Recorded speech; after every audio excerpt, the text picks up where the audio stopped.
Be, Hmm? may kwento naman ako sa imo. Ano naman? May, Grabe oo, ba ako sa tawa. anak akong barkada, kung ano, mapa Manila. Oo. Hindi na akong barkada, pero ignorante ka siya na mapa Manila siya.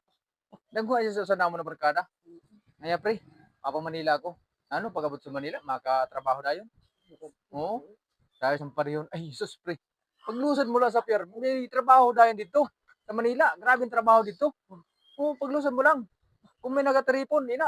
Trabaho na na pag-abot dito. Oo, hindi, pat na. Eh, sakay na pa Manila. Pre, mga Manila na ako. O sige, may ayos na itong trabaho mo sa Manila.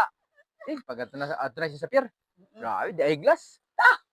Di, habersak pa. Lakat-lakat na. Sapatos. Oo, Sapatos. huwag sapatos pa. Gayang purma.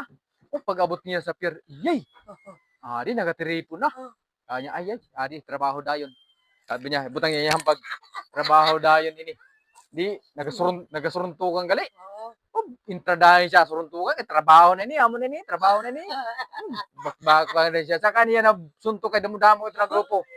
Buruligan siya, pag. Kuyutot siya. Yan pa, dili ko kaya.